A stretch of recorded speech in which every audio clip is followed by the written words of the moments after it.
Olá, tudo bem? Começa agora o seu Direito ao Ponto, o seu programa da Ordem dos Advogados do Brasil, Seccional Bahia, feito em parceria com a Fundação Paulo Jackson. Eu sou Luiz Gana e vou com você até aqui nesse programa, hoje entrevistando o Dr. Marcos Rodrigues, presidente da Comissão de Apoio à Advocacia Criminal da OAB Bahia. A gente vai falar sobre os 10 anos de audiência de custódia. A audiência de custódia completou 10 anos no último mês de fevereiro. Ela é um instrumento que pode ser considerado a porta de entrada do sistema prisional e nasceu com o objetivo de avaliar as condições e a legalidade das prisões. Segundo o CNJ, de 2015 até hoje, mais de 2 milhões de audiências foram realizadas em todo o país. E de cada 10 audiências realizadas, 6 pessoas ficaram presas. Para entender como funciona a audiência de custódia, a importância dela para a manutenção dos direitos humanos e os benefícios trazidos para a sociedade, a gente conversa agora com o Dr. Marcos Rodrigues. Doutor, seja muito bem-vindo aqui ao nosso Direito ao Ponto. Muito obrigado pela sua presença. Tudo bem com você? Como é que vai?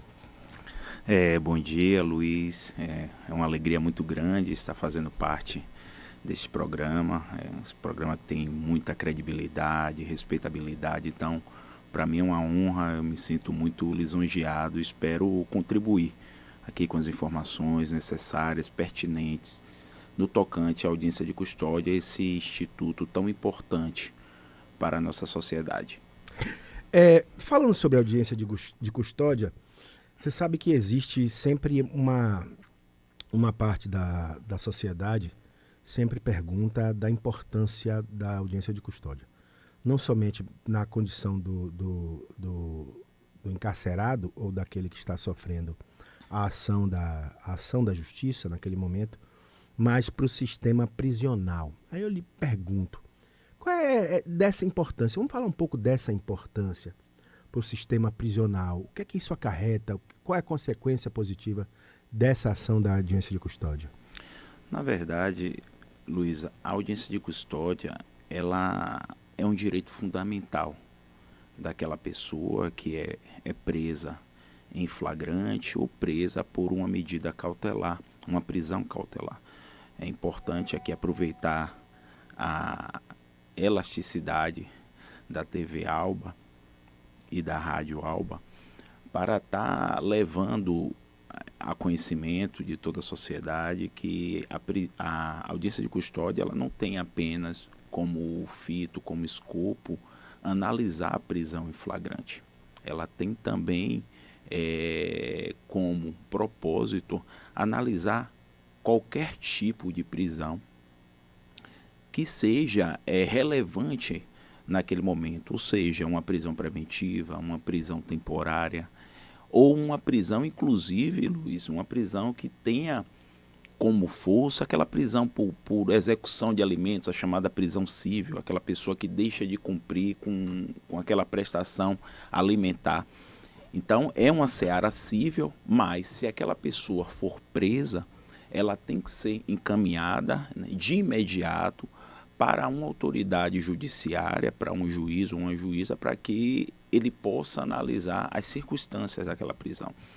E assim, a sua pergunta ela é muito importante, porque antigamente, quando não tinha audiência de custódia, isso há 10 anos atrás. E eu sou muito feliz porque eu fui o primeiro advogado aqui na Bahia a fazer uma audiência de custódia, então eu me sinto assim muito grato. E depois esses 10 anos a gente vem fazendo inúmeras audiências de custódias. Então assim, mas antes da audiência de custódia, aquela pessoa que era submetida a esse procedimento e tinha contra si uma prisão preventiva, ou seja, a sua prisão em flagrante era convertida em prisão preventiva, essa pessoa antes ficavam presas nas delegacias. Então, essa pessoa ficava custodiada na delegacia. E isso era normal, a gente chegar ali naquele complexo dos barris e ter mais de 300 pessoas presas. É porque, só para esclarecer, se eu estiver errado, Marcos, me corrija, a delegacia nada mais é do que um o intermédio entre a ação da justiça propriamente dita e você ser conduzido a uma unidade prisional, seja ela a penitenciária ou a cadeia pública. Ela não poderia, por regra, abrigar custodiados de uma forma contínua, longeva, esqueci o termo, mas enfim, uma forma longa. Isso. Teria que ser uma coisa assim muito rápida, é algo de 24 horas, mais tardar 48, né? Perfeito. Até porque é insalubre, a constituição do custodiado acaba sendo abaixo do que prevê a Constituição. A gente trabalha em cima da Constituição. Acho que é mais ou menos por aí, né? Isso. Na verdade, a delegacia, ela tem como propósito fazer aquela primeira detenção e aquela pessoa já ficar à margem da audiência de custódia, que é o que você disse, em torno de 24, 48 horas, essa pessoa tem que ser remetida para a audiência de custódia e se porventura a manutenção, aquela prisão for convertida em uma prisão preventiva, ela já deve de logo ser encaminhada à unidade prisional. Antes da audiência de custódia, a pessoa ficava quanto tempo aguardando? Eu já peguei uma situação, Luiz, a pessoa tinha 1 ano e 3 meses. 1 ano e 3 meses? 1 ano e 3 meses presa em uma delegacia no interior daqui da Bahia. E era praxe ficar pelo menos 3 meses, 4 meses preso em uma delegacia.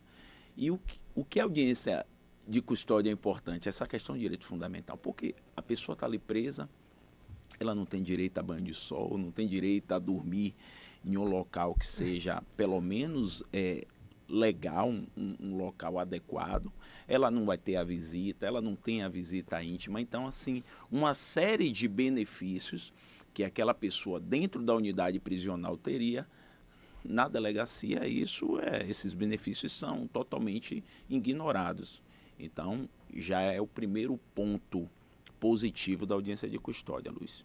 Agora, a gente fala, e eu sempre tento ser o mais coerente possível, que as pessoas, a sociedade sempre tem muita queixa, né? Você sabe, eu acredito que você seja advogado criminalista, e você sabe que a sociedade faz um julgamento errôneo da audiência de custódia. As pessoas esquecem, e aí eu vou parafrasear meu grande professor de direito penal, meu amigo Marcos Melo, que diria que todo cidadão tem direito à defesa, independentemente do crime cometido ou do ato cometido.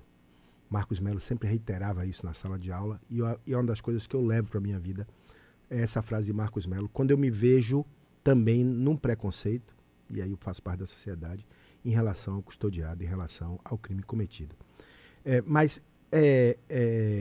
Por que implementar? Foi implementado para poder diminuir a quantidade de pessoas numa delegacia, foi implementado para poder diminuir a quantidade de pessoas no sistema prisional, foi implementado para poder abarcar o direito constituído da pessoa que comete ou que está sendo acusada de cometer um crime.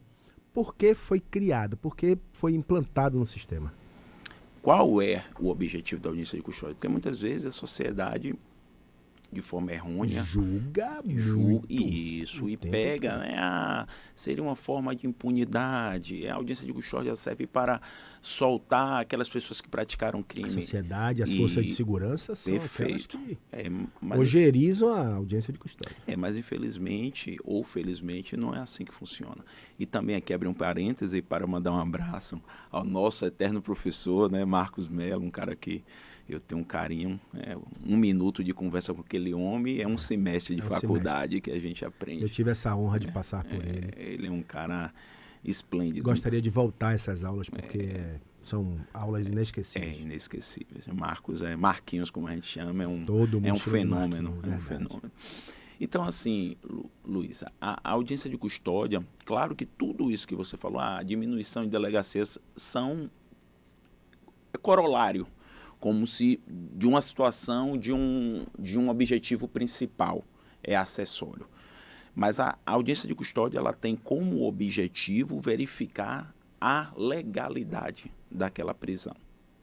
Se aquela pessoa que praticou um fato supostamente criminoso, o juiz, ela tem que ser encaminhada de imediatamente a um juiz, né? O que é que a gente costuma dizer 24 horas, no caso de uma situação em flagrante. Claro que quando uma prisão cautelar, esse prazo é mais elastecido, porque quem vai fazer a audiência de custódia não é o juiz da vara de audiência de custódia, é o juiz que decretou aquela prisão. A gente está vendo aí muitas operações, né, policiais, e essas pessoas estão sendo presas por mandados de prisão temporária ou preventiva. Quem faz a audiência de custódia, Luiz, não é o juízo da vara de audiência de custódia, é o juiz que decretou aquela prisão. Quem expediu é aquele mesmo que faz? É o mesmo que faz. É o mesmo juiz que expediu o mandado de prisão, é o juiz que... Permita perguntar, do ponto de vista jurídico, é cabível, já que você já tem uma fundamentação formada a partir do que você recebe do Ministério Público ou da polícia, seja lá de onde for, para uma operação dessa e você autoriza, cabe você fazer a mesma audiência de custódia? Dentro de um ponto de vista jurídico, sim. Sim.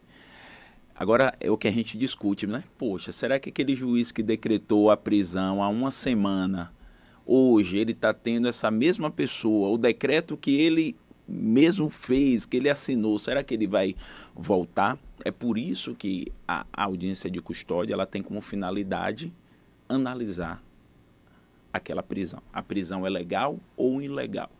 A prisão naquele momento, os agentes públicos que efetuaram aquela primeira prisão, aquela detenção ainda, eles seguiram os trâmites da lei? Teve algum, é o que a gente chama do direito penal subterrâneo, teve algum crime para consolidar aquele ato prisional? Um exemplo, uma invasão de domicílio, um crime de tortura. Teve algo nesse sentido que venha macular aquela prisão? Se teve, o juiz pode relaxar a prisão, inclusive de ofício.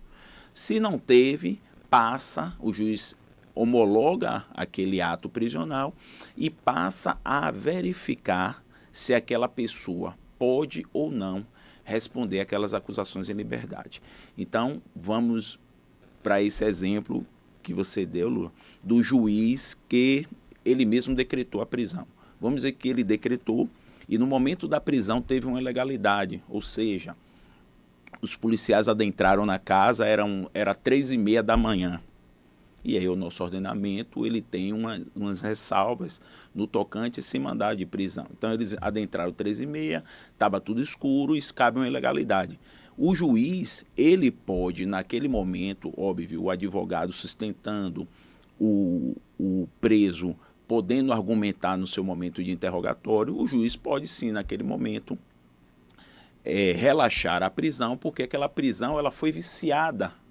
Os agentes públicos praticaram um crime de invasão de domicílio, um descumprimento de um mandado de prisão, de busca e apreensão, e esse juiz ele pode relaxar a prisão. Mas se a prisão foi toda legal, ela caminhou dentro do ordenamento jurídico, o juiz vai perceber se aquela pessoa pode ou não responder aquelas acusações em liberdade. Aquele mesmo juiz que expediu o mandado de busca e apreensão do mandado de prisão. Mandado Perfeito. De prisão. Perfeito. Ele tem essa capacidade de discernir sobre o mesmo ato o ato que ele deu para poder se fazer a busca ou a prisão. Ele tem capacidade de discernir sobre a legalidade daquele ato. Perfeito. Ou pelo menos a lógica que ele teria, né? Perfeito, perfeito. Eu já tive situações, Luiz, assim, por exemplo, foi expedido vários mandados de prisão e dentre esses tinham 2 mulheres que foram presas, certo? E quando a gente chega na audiência de custódia, o mesmo juiz que decretou a prisão, quando chega na audiência de custódia. Vamos fazer o seguinte, me dê esse tempo, eu vou para o intervalo comercial, eu volto daqui a pouco conversando com o doutor Marcos Rodrigues aqui. A gente está falando sobre audiência de custódia, está falando sobre 10 anos de audiência de custódia. Eu vou ao intervalo comercial, volto daqui a pouco, rapidinho, a gente vai ao intervalo e volta já.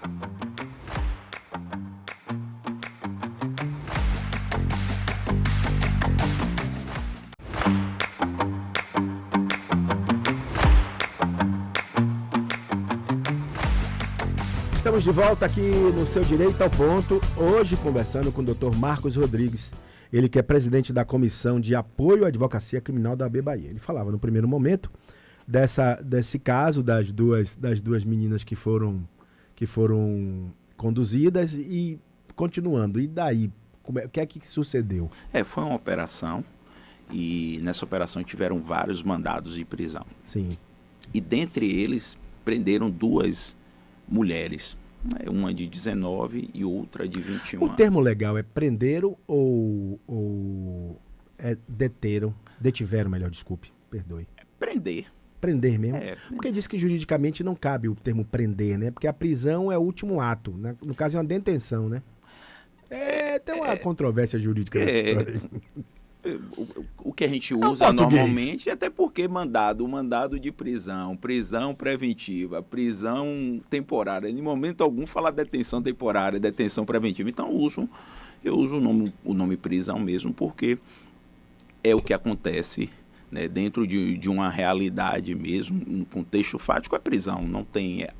Eu costumo falar da detenção ainda quando os policiais fazem aquele primeiro ato na rua. Um exemplo, uma pessoa está praticando um crime, os policiais chegam naquele momento, aí sim, uma detenção. Mas depois que a pessoa que lavra o auto de prisão em flagrante é prisão. Aí eu costumo sempre trazer essa diferença até por uma forma didática. Aí eu sempre faço assim. Aí elas foram conduzidas. Isso, foram conduzidas. E aí para o mesmo juiz que tinha expedido os mandados de prisão. E tinha uma dessas mulheres que ela era lactante. Nossa. Entendeu? Sim, mas o juiz, no momento que ele decretou, não tinha essas informações. Então, a importância do advogado, advogada, defensor público, seja aquela pessoa que esteve ali constituído na defesa, é trazer esses elementos. Então, eu me recordo que eu pego todas as informações junto no expediente e faço um pedido na audiência de custódia pela prisão domiciliar. E aí o juiz concede a prisão domiciliar. Porque muitas vezes o juiz, quando decreta aquela prisão, essa prisão cautelar, por força principalmente de uma operação, ele não sabe as condições favoráveis daquela pessoa que está tendo ali contra si uma prisão. Sim. Então, por isso também a importância da audiência de custódia, né? Porque essa pessoa pode ter uma doença grave, e a gente pode estar arguindo isso na defesa da audiência de custódia. Agora, Marcos, direitos fundamentais. Você sabe que é uma coisa que sempre fica também numa discussão, né? A garantia dos direitos fundamentais. E na audiência de custódia, ouço sempre dos profissionais da área do direito criminal a questão de certos pré-requisitos para que isso seja feito. A questão do uso da algema, a questão da condução no presídio, que é a parte do fundo da viatura, a forma com que a pessoa é retirada, mas no tocante à garantia dos direitos fundamentais. É uma pergunta, em verdade. Isso acontece normalmente de se garantir, ou o que tem acontecido normalmente é que na condução as garantias fundamentais são todas esquecidas? Luiz, depende de quem é preso. Entendeu? Isso é fato, né? Se for um preto pobre da periferia, né, acredito, e isso é visível em todos os locais que a gente puder assistir, redes sociais, mídias, reportagens, jornais escritos. Então, se for uma pessoa que esses direitos fundamentais passam de forma distante, ela vai ser algemada, possivelmente agredida, jogada no presídio da viatura, sim, ser encaminhada antes de ir à delegacia para outros lugares. Sim, fazer um turismo, né? Um turismo. E aí, por fim, chega à delegacia. 3 horas depois do fato. E, infelizmente, isso acontece. Claro que eu acredito que é a minoria dos nossos agentes. Você passa por isso ainda enquanto advogado? E muito. Você vê muito isso? E muito. A gente teve agora, o CNJ trouxe alguns dados e no tocante ao crime de tortura, trouxe um valor ínfimo. E não foi o que a Defensoria Pública mostrou há alguns anos, onde a Defensoria Pública registra que 80% dos seus assistidos são torturados. Um dado totalmente discrepante ao dado do CNJ. Eu penso que é a minoria da nossa briosa polícia militar ou de outra instituição que faz aquela prisão, como tem a minoria que acaba maculando a advocacia, o jornalismo, a engenharia. Infelizmente existe.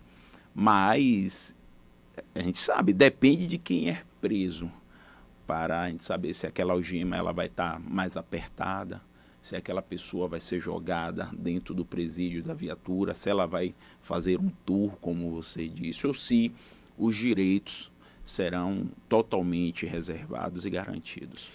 A gente está falando sobre 2 milhões de custodiados assistidos nesses 10 anos de criação da audiência de custódia. Esse é um número relevante ou pelo tamanho do país? A gente está falando de um país de 250 milhões de habitantes.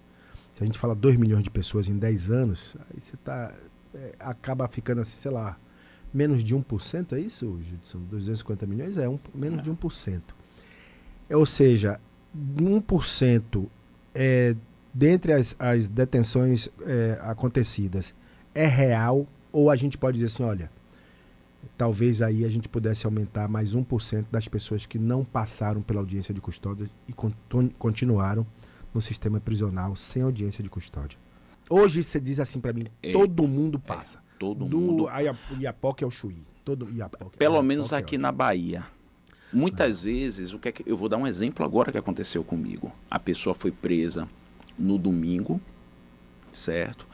Acompanhamos na delegacia, foi um porte de arma. Foi flagranteada. E quando chegou segunda-feira, nós juntamos os documentos dentro do auto de prisão em flagrante, porque isso aqui é até uma dica que eu dou para advogados e advogadas, que junte as documentações até antes da audiência de custódia, porque o que aconteceu, Luiz, não teve audiência de custódia. Quando chegou no juiz, o juiz fez uma reanálise e concedeu a liberdade. Então, aqueles documentos que juntamos e a conversa que tivemos com o magistrado, ele fez com que aquela audiência não se realizasse. Você está me entendendo? Então, muitas vezes acontece isso, de ir para um plantão e pela demanda, dependendo da cidade, do interior, a demanda é muito grande, é um único juiz para fazer consumidor cível e outras áreas além da área criminal. Então, quando ele percebe que aquela pessoa já tem esse direito garantido, pode responder essas acusações em liberdade, eles não fazem audiência de custódia. Os atenuantes são réu primário, a primariedade, bons antecedentes, residência fixa no distrito da culpa, labor na atualidade, família constituída, profissão definida, né, filhos menores, escolaridade, são todos esses complementos que fazem com que o juiz, em uma futura decisão, possa sim conceder a possibilidade daquela pessoa responder às acusações em liberdade. Eu falei no primeiro bloco, Marcos, sobre a relação, falei en passant, mas eu queria voltar nisso, da relação da advocacia criminal com as forças de segurança.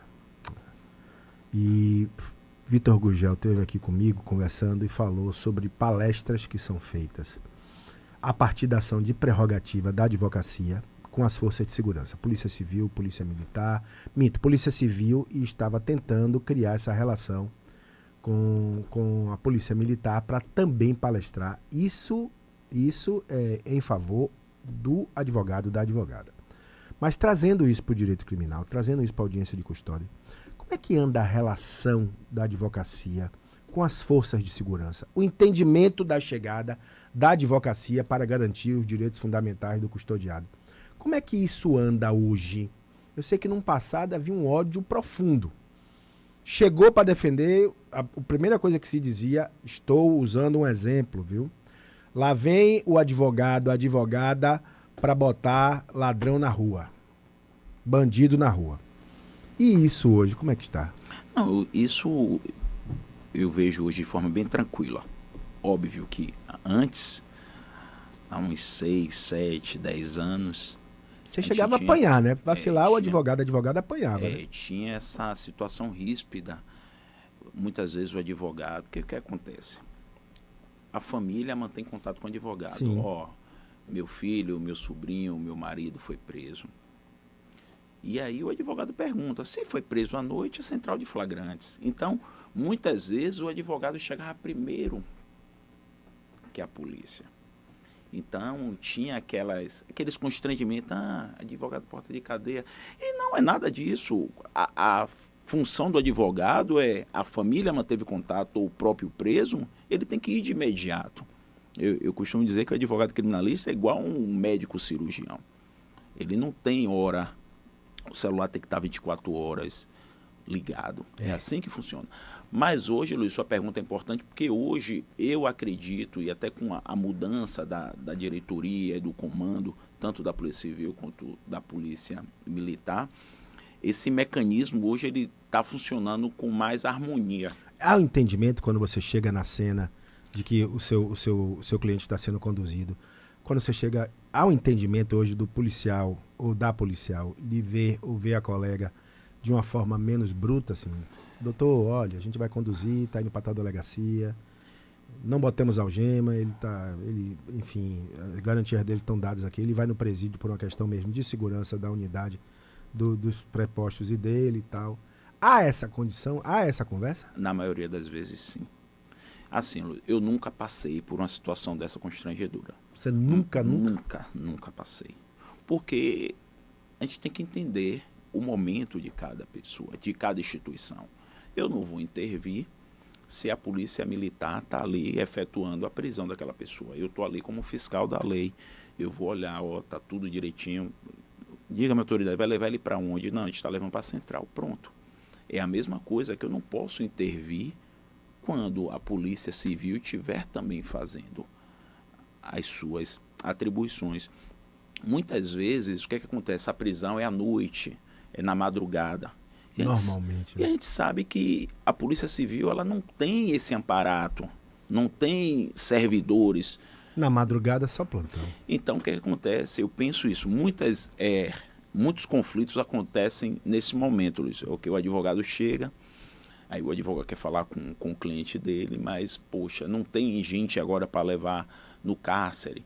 Né? Tem que ter uma segurança, não somente para o policial e para o preso, mas para o advogado também. Eu não posso entrar em um cárcere para falar com... Até porque tem mais 50 ali, 60. Perfeito. Um possível cliente meu, onde tem dezenas de outras pessoas que eu não sei a periculosidade. Então, é esse jogo de cintura. É isso que eu costumo falar para os colegas, principalmente que estão iniciando. Sapatinho, você consegue tudo. Na tranquilidade você consegue. Na tranquilidade. Na arrogância nada acontece. Não, na arrogância é zero, né? Não tem nada. Marcos, eu estou com 2 minutos do nosso tempo de TV. Eu queria que você falasse sobre as ações da Comissão de Apoio à Advocacia Criminal para 2025. E principalmente nessa relação dos 10 anos da audiência de custódia. Tem algo marcado para ser feito? Alguma ação pública para poder lembrar a data, para poder colocar para a sociedade o que acontece? Enfim. Pronto. Primeiro, cuidar da nossa advocacia criminal. A gente está agora preparando uma semana de palestras e de estudos acadêmicos no tocante à audiência de custódia, não somente do procedimento à audiência de custódia, mas como o advogado ou a advogada deve proceder naquele ambiente. Né? Quais são as possibilidades dela ter um maior resultado positivo ao final. Porque muitas vezes, Luiz, isso vem desde a chegada do advogado. Né? O contato que ele tem com os servidores, né? O bom andamento procedimental que ele tem com o representante do Ministério Público, com o juiz, aquilo que a gente estava falando de não existir arrogância. Então a gente está fazendo um trabalho muito mais acadêmico com os nossos advogados e advogadas, principalmente aqueles que estão adentrando na OAB neste ano. Nossa preocupação é essa.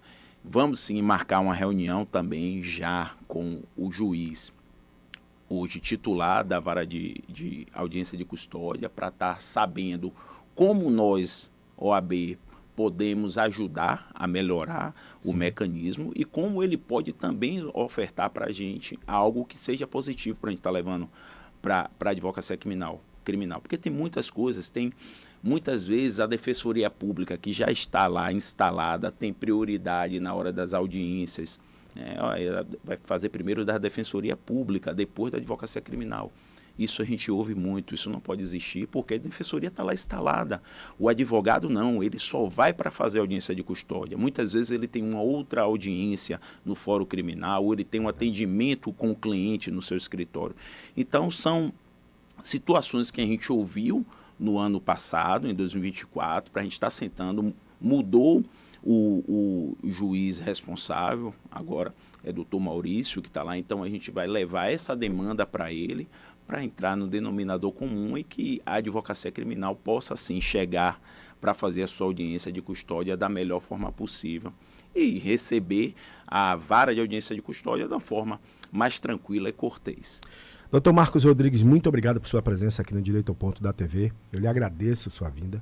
Mandar um abraço para toda a advocacia criminal e também para todos aqueles que advogam nas mais diversas áreas do nosso direito. Muito obrigado por sua presença, viu? Eu que agradeço e que Deus nos abençoe aqui sempre. Vou ficar por aqui, a gente volta com mais um Direito ao Ponto aqui na sua TV Alba. A todos um grande abraço. Tchau.